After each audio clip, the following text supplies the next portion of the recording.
বাংলাদেশ শান্তিপ্রিয় দেশ। দেশের স্বাধীনতা এবং সার্বভৌমত্ব রক্ষায় প্রতিবেশী দেশ সহ সবার সঙ্গে সুসম্পর্ক বজায় রেখে কাজ করতে হবে। সশস্ত্র বাহিনী দিবসের অনুষ্ঠানে এ কথা জানিয়েছেন ডক্টর মোহাম্মদ ইউনূস। একই সঙ্গে তিনি বলেন, নতুনভাবে বাংলাদেশকে গড়ে তোলার যে সুযোগ এসেছে তা কাজে লাগাতে হবে।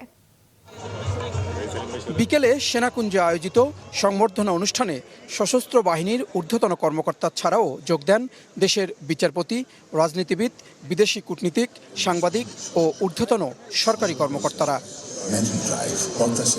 বেলা 3:45টার দিকে অনুষ্ঠান স্থলে আসেন বিএনপি চেয়ারপারসন বেগম খালেদা জিয়া। দীর্ঘ এক যুগেরও বেশি সময় পর তিনি সেনাকুঞ্জে সশস্ত্র বাহিনীর অনুষ্ঠানে অংশ নিলেন। বিকেল 4টার দিকে সেনাকুঞ্জে প্রবেশ করেন প্রধান উপদেষ্টা। তাকে স্বাগত জানান 3 বাহিনীর প্রধান। এর পরপরই তিনি ভিআইপি লাউঞ্জে এসে কুশল বিনিময় করেন বিএনপি চেয়ারপারসনের সাথে। সেখান থেকে বের হয়ে বক্তব্য রাখেন অনুষ্ঠানে আগত সবার উদ্দেশ্যে। প্রথমেই জানান, বিএনপি চেয়ারপারসনকে এই অনুষ্ঠানে আনতে পেরে তিনি আনন্দ অনুভব করছেন। এক যুগ ধরে তিনি এই মহাসম্মেলনীতে অংশগ্রহণ করার সুযোগ পান নাই। আজকে সুযোগ পেয়েছেন। আমরা সবাই আনন্দিত এবং গর্বিত যে আমরা এই সুযোগ দিতে পেরেছি আপনাকে। তুলে ধরেন মহান মুক্তিযুদ্ধে সশস্ত্র বাহিনীর বিভিন্ন অবদানের কথা।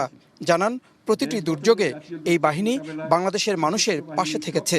ব্যতিক্রম ঘটেনি এবারের জুলাই আগস্ট আন্দোলনেও।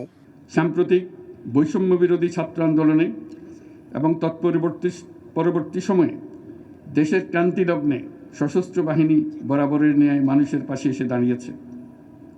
দেশের ছাত্র জনতা এবং সাধারণের পক্ষে দাঁড়িয়ে সশস্ত্র বাহিনী আবারও দেশের মানুষের কাছে আস্থার প্রতীক হিসেবে স্বীকৃতি লাভ করেছে। দেশের সার্বভৌমত্ব রক্ষায় আগামীতেও পেশাদারিত্বের সাথে কাজ করবে এই বাহিনী, এমন প্রত্যাশার কথা তুলে ধরেন তিনি।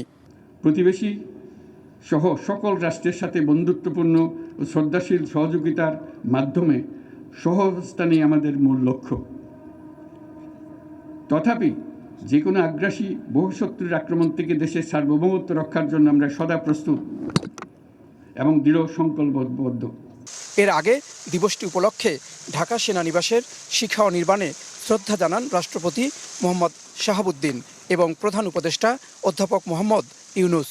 এ সময় সেনা, নৌ ও বিমান বাহিনীর একটি দল গার্ড অব অনার দেয়। পরে প্রধান উপদেষ্টা যোগ দেন ঢাকা সেনানিবাসের আর্মি মাল্টিপারপাস হলে খেতাবপ্রাপ্ত বীর মুক্তিযোদ্ধাদের সংবর্ধনা অনুষ্ঠানে। জানান, বৈষম্যহীন ও শোষণমুক্ত দেশ গড়তে অন্তর্বর্তী সরকারের অঙ্গীকারের কথা।